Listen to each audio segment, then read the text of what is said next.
I'm Lisa Volpe, and I'm delighted to be directing an all female reading of Act 1, Scene 3 from Antony and Cleopatra. To catch you up, Mark Antony, one of the three great leaders of the Roman world, has fallen in love with the Egyptian queen, Cleopatra, and he claims that he's lost interest in the Roman Empire. Cleopatra has teased Antony for ignoring demands from young Octavius Caesar and Antony's Roman wife Fulvia to return to Rome, but she fears he will actually go back. Our scene features Drea Weber as Antony, Victoria Omoreji as the lady's trusted servant Charmian, and Chipo Chung as Cleopatra.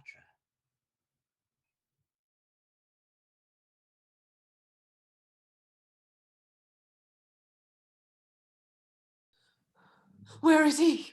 I did not see him since. See where he is, who's with him, what he does. I did not send you. If you find him sad, say, I am dancing. If in mirth, report that I am sudden sick. Quick and return. Madam, methinks if you did love him dearly, you do not hold the method to enforce the like from him.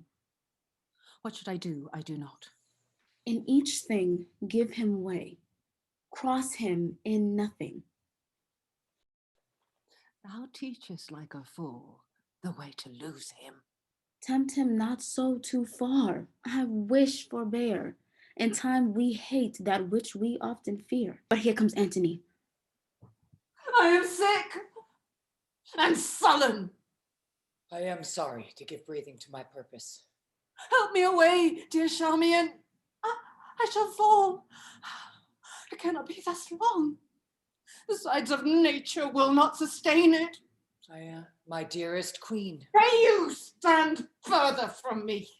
What's the matter? I know by that same eye there's some good news. What? Says a married woman you may go? Would she had never given you leave to come. Let her not say, 'tis I that keep you here. I have no power upon you, as you are. The gods best know. Never was there queen so mightily betrayed, yet at the first I saw the treasons planted.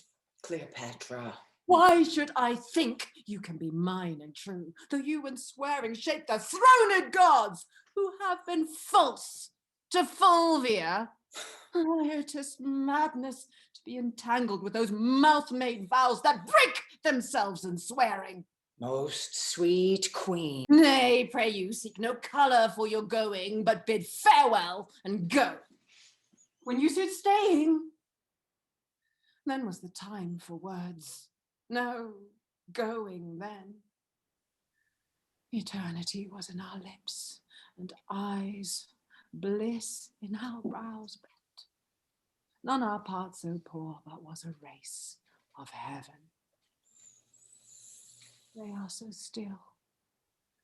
Thou, the greatest soldier of the world, art turned the greatest liar! How now, lady? I would I had thy inches, thou wouldst know there were a heart in Egypt. Hear me, queen. The strong necessity of time commands our services a while, but my full heart remains in use with you. Our Italy shines o'er with civil swords. Sextus Pompeius makes his approaches to the port of Rome. Equality of two domestic powers breeds scrupulous faction, the hated grown to strength, are newly grown to love. The condemned Pompey, rich in his father's honor, creeps apace into the hearts of such have not thrived upon the present state, whose numbers threaten, and quietness, grown sick of rest, would purge by any desperate change. My more particular, and that which with you should most safe my going, is Fulvia's death. The wage from folly could not give me freedom. It does from childishness. Can Fulvia die? She's dead, my queen. Look here, and at thy sovereign leisure read the garboils she awaked. At last best, see when and where she died. Oh. Oh, most false love. Where be the sacred vials thou shouldst fill with sorrowful water? Now, I see, in Fulvia's death, her mine received shall be. Quarrel no more. Be prepared to know the purposes I bear, which are or cease, as you shall give the advice. By the fire that quickens Nihilus' slime, I go from hence thy soldier, servant, making peace or war as thou affects. Oh God, my lace, Charmian, come. But let it be. I am quickly ill and well. So Antony loves. My precious queen, forbear, and give true evidence to his love, which stands an honorable trial. So Fulvia told me. Ah, I prithee turn aside and weep for her, then bid adieu to me, and say the tears belong to Egypt. Good now.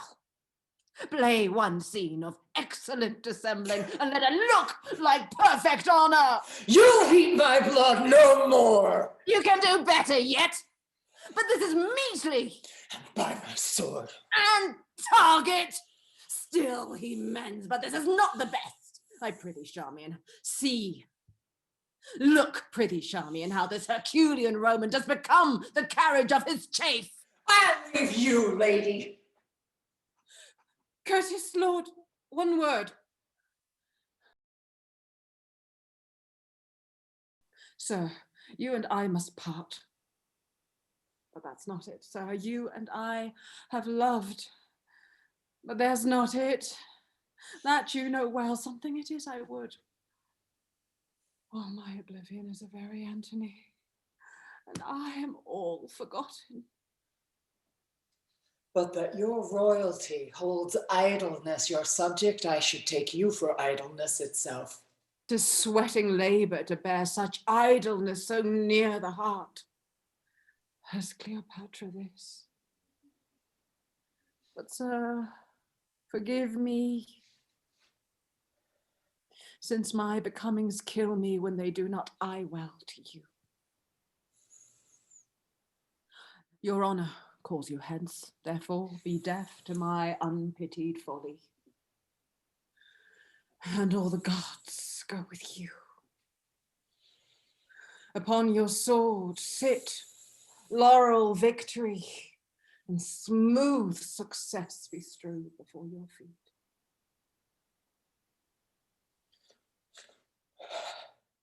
Let us go. Come.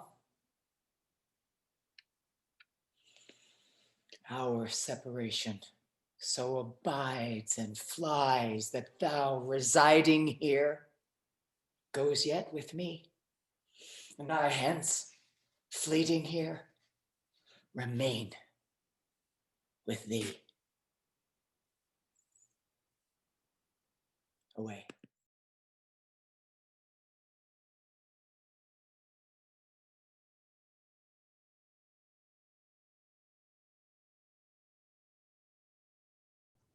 Hi, I'm Barbara Kingsley. This is I Loved You First by Christina Rossetti. I loved you first, but afterwards your love, outsoaring mine, sang such a loftier song as drowned the friendly cooings of my dove. Which owes the other most? My love was long, and yours one moment seemed to wax more strong. I loved and guessed at you. You construed me and loved me for what might or might not be. Nay, weights and measures do us both a wrong. Verily, love knows not mine or thine. With separate I and thou, free love has done.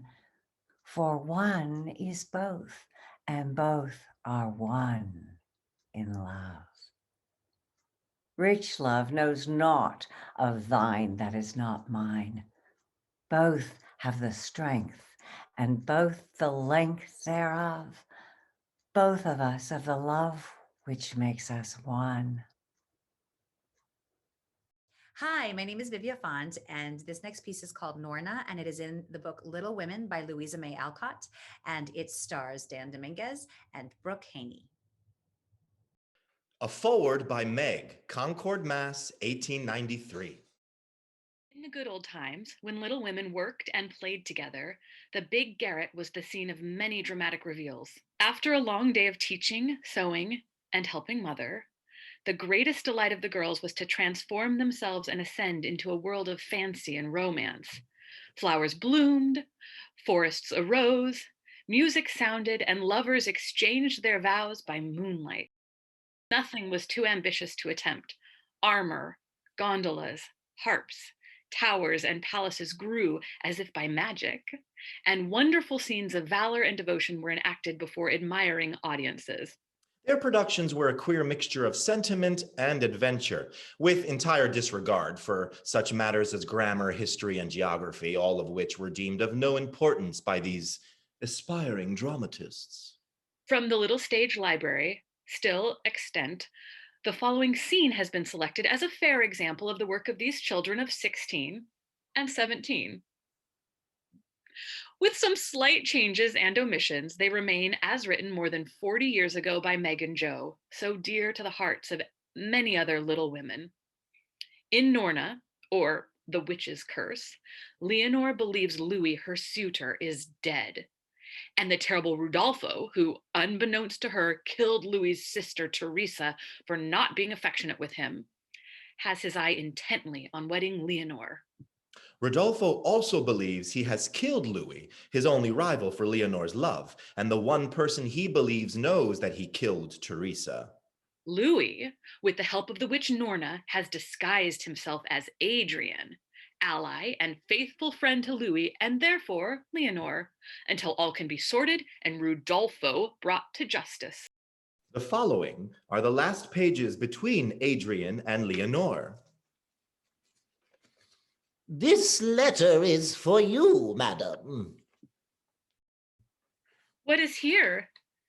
Adrian, my dear friend, hath never sent me aught like this before. Oh. Dearest lady, wilt thou pardon the bold words I here address to thee, and forgive me if I grieve one on whom I would bestow only the truest joy. In giving peace to thy heart, I have lost mine own. I was thy guide and comforter, and soon, unknown to thee, thy lover. I love thee, Leonore, fondly and truly, and here I ask, wilt thou accept the offering of a heart that will forever cherish thee?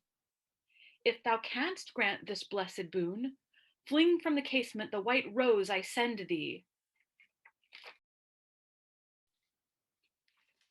But if thou canst not accept my love, forgive me for avowing it, and drop the cypress bough I have twined about the rose. I will not pain thee to refuse in words, the mournful token is enough. Ask thine own heart if thou, who hast loved Louis, can feel aught save friendship for the unknown, nameless stranger, who through life and death is ever thy loving Adrian. Oh, how shall I reply to this? How blight a love so tender and so true?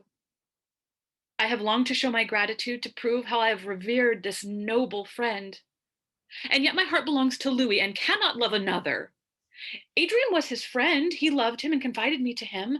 Nobly he hath fulfilled that trust, and where could I find a truer friend than he who hath saved me from danger and from death, and now gives me the power to gladden and bless his life. This rose, Adrian, to thee, this mournful cypress shall be mine in memory of my blighted hopes.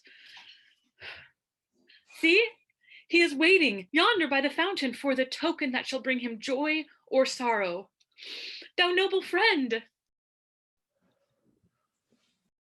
Dear lady, how can I tell thee the joy thou hast given me? This blessed flower from thy dear hand hath told thy pardon and consent. Oh, Leonore, canst thou love a nameless stranger who is so unworthy the great boon thou givest? Listen, Adrian, ere thou dost thank me for a divided heart. Thou hast been told my love for Louis.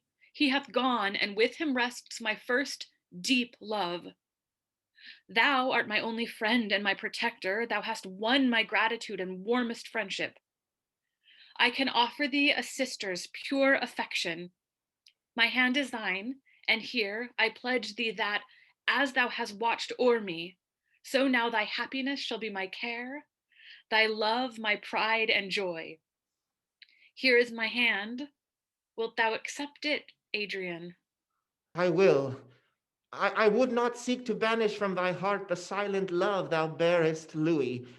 I am content if thou wilt trust me with thy happiness and give me the sweet right to guide and guard thee through the pilgrimage of life. Oh, God bless thee, dearest. Dear Adrian, can I do naught for thee? I have now won the right to cheer thy sorrows. Have faith in Leonore. Thou hast a right to know all, and ere long thou shalt. My mysterious vow will now soon be fulfilled, and then no doubt shall part us. Thou hast placed thy trust in me, and I have not betrayed it. And now I ask a greater boon of thy confiding heart. Wilt thou consent to wed me ere I east aside this mask forever? Believe me, thou wilt not regret it. It is a part of my vow. I will. I did but pause, for it seemed strange thou couldst not let me look upon thy face. But think that not that I fear to grant thy wish. Thy heart is pure and noble, and that thou canst not mask. As I trusted thee through my despair, so now I trust thee in my joy. Ever trust me thus. Ah, Leonore, how can I repay thee? My love, my life are all I can give thee for the blessed gift thou hast bestowed. A time will come when all this mystery shall cease and we shall part no more. Oh, now I must leave thee, dearest. Farewell. Soon I will return.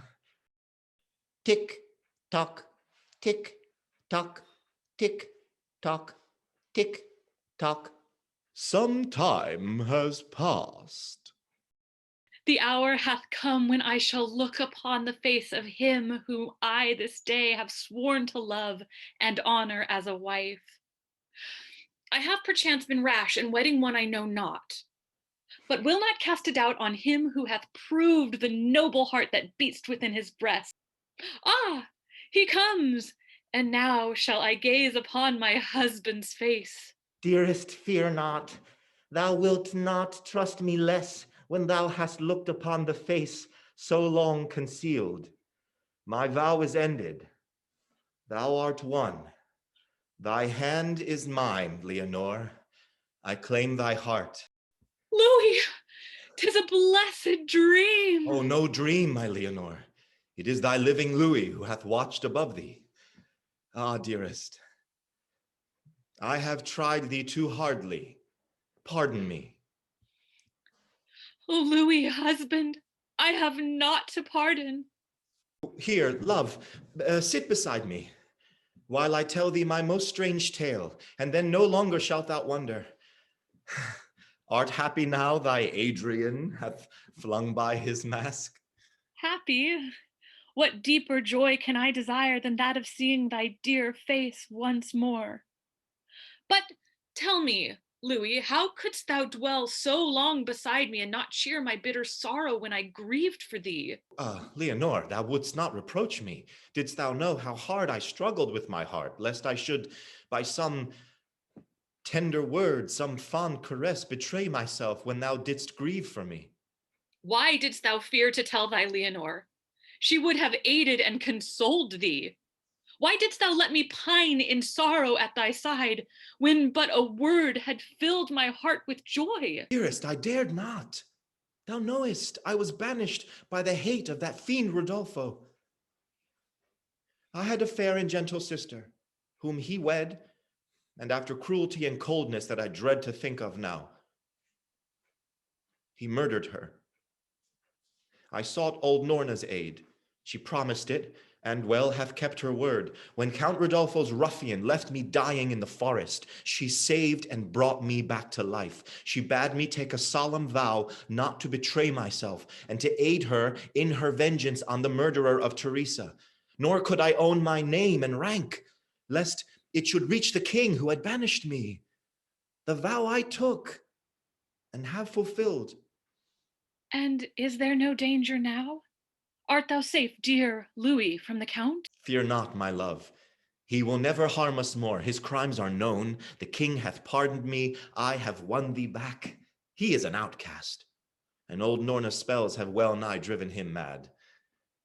My sister, thou art well avenged. Alas, alas, would I could have saved and led thee hither to this happy home. Ah, grieve not. Louis, she is happy now, and thy Leonore will strive to fill her place. Hast thou told me all? Nay, love, thou knowest how I watched above thee, but thou canst never know the joy thy faithful love for one thou mourned as dead hath brought me. Oh, I longed to cast aside the dark disguise I vowed to wear, but dared not while Rodolfo was at liberty. Well, now all is safe. I have tried thy love and found it true. Oh, may I prove most worthy of it, dearest. Louis, how can I love too faithfully the friend who, mid his own grief and danger, loved and guarded me? I trusted thee as Adrian. As Louis, I shall love thee until death. And I shall prize most tenderly the faithful heart that trusted me through doubt and mystery. Now, life is bright and beautiful before us. And may you never sorrow that thou gavest thou heart to Louis and thy hand to Adrian, the Black Mask. This is L. Peter Callender, and this is Love's Philosophy by Percy Bysshe Shelley. The fountains mingle with the river, and the rivers with the ocean. The winds of heaven mix forever with a sweet emotion. Nothing in the world is single. All things by a law divine in one spirit meet and mingle. Why not I with thine? See the mountains kiss high heaven and the waves clasp one another. No sister flower would be forgotten if it disdained its brother.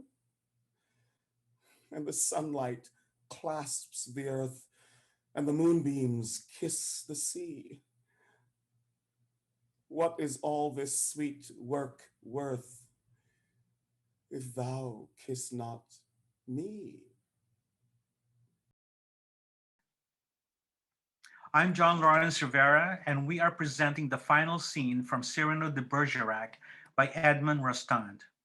So far, Cyrano, the homely and uncompromising idealist of his day, aided his friend and fellow soldier Christian in gaining the love of Cyrano's cousin, Roxane, by providing him a poetic voice one night beneath Roxane's window and in letters that Cyrano wrote to Roxane in Christian's name.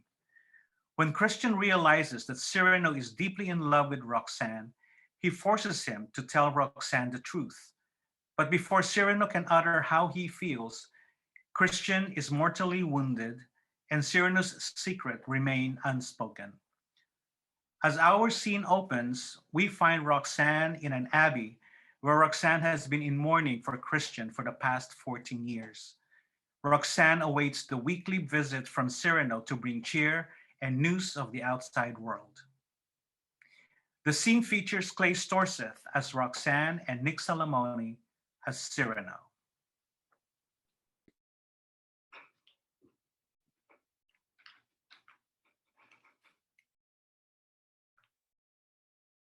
We'll never live to see this puzzle finished. Every week, that same old well-worn jest. Autumn leaves. Yellow and brown, like a Venetian's hair. See how they fall. Yes, see how brave they fall on their final journey to rot upon the ground, yet lovely still, hiding the horror of the last decay with all the wayward charm of careless flight. What melancholy, you. Nay, nay, Roxanne. Then let the dead leaves fall the way they will. And chat. What, have you no more news, my court gazette? Saturday, the 19th, having eaten to excess of pear conserve, the king grew feverish. At the Queen's ball on Sunday, 30 score of best white waxen tapers were consumed, 4 sorcerers were hanged, and the little dog of Madame d'Arthis took a dose of snuff. I bid you, Signor de Bergerac, hold your tongue. Monday, not much. Claire took another lover. Tuesday, the court repaired to Fontainebleau. Wednesday. Cyrano? What's this? On my word, 'tis nothing. Let me be. But that old wound of ours, sometimes, as you know, My dear 'tis friend. nothing. 'Twill soon pass. See, it has passed. Each of us has his old wound. Oh, I have mine. Never healed up. Not healed yet. My old wound. 'Tis here beneath this letter, brown with age, all stained with tears and still stained with blood. His letter? Huh. You promised me one day that I should read it. What would you? His letter? Yes, I would fain. Today.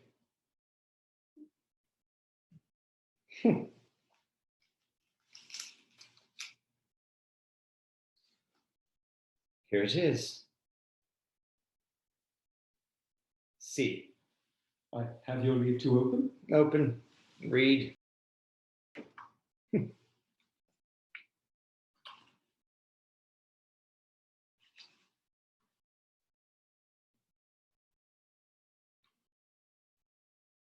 Roxanne, farewell, for I am going to die. Aloud. I think 'twill be this evening. And I feel my heart so heavy with a love I can't reveal. To perish means that I'll no longer be reflected in your eyes, or ever see the beauty that I cherish. The way you read his letter. The gesture of your hand as you brush a lock of hair from your fair cheek. The way you read. My chest is choked with cries. My mind can only muster this goodbye. My dearest one, my heart of love. In a voice. My love. A sound I've heard before. My love will never leave you. Here it stays. Measureless. One with all things, always. Cousin. All these 14 years, you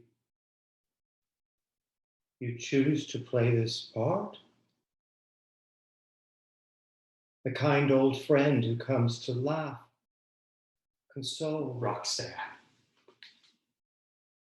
It was you all the time. No, never, Roxanne, no. It was you. It was not I.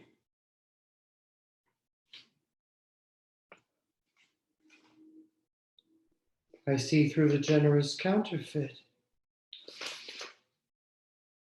The letters, they were yours. I swear, no. The sweet, mad love words, you.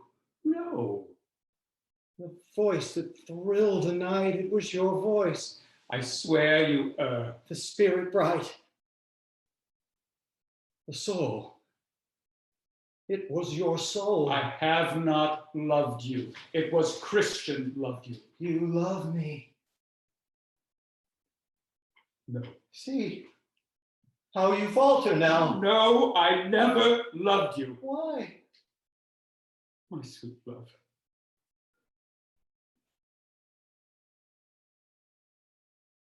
Things that I thought were dead are born again.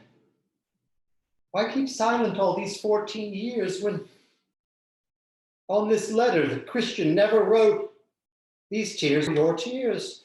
The bloodstains were his. Why then the noble silence kept so long? Broken today for the first time. Why? Why? I never finished my Gazette. What have they done to you? On Saturday, the 26th, while a dear friend waited, Monsieur de Bergerac was assassinated. What have they done to you? I always thought I would die by the sword at a hero's hand. But destiny has been unkind.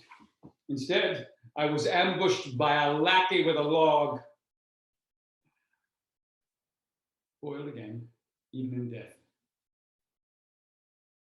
That night, when beneath your window, Christian spoke, beneath your balcony, you remember? Well, there was the allegory for my whole life.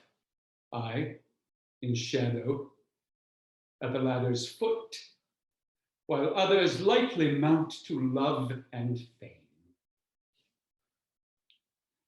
Just, yes, very just.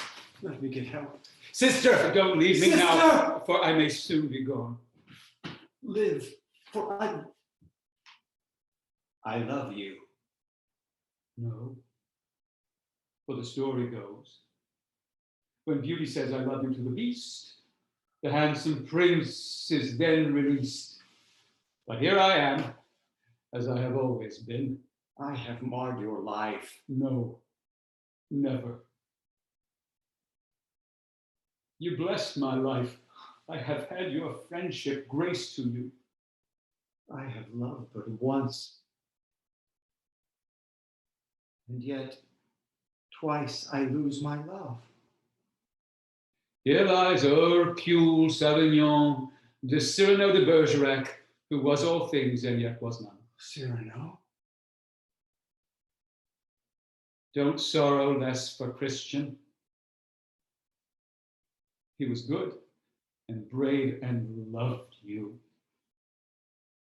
But mourning him, mourn me a little too.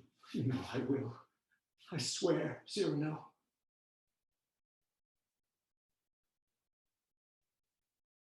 Death comes now. I will not greet him sitting in a chair. Cyrano. No help, no help. I'll meet him on my own, as I have always done. Death, you noseless skull. Go on and stare directly at my proboscis if you dare. Oh, I know against you I won't succeed. But the hopeless battles are the best indeed. Who are these with you? Friends of mine. I recognize old enemies of mine. Falsehood, come on then, and compromise, prejudice, corruption. Damn your lies, capitulate never. But you, vanity, You'd be the one to get the best of me.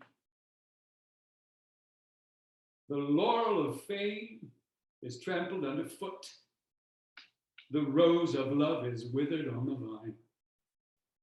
But when I take my bow at heaven's gate, one thing I'll still possess at any rate, unscathed, outlasting this too mortal flesh. And that is my plumed spirit, my panache.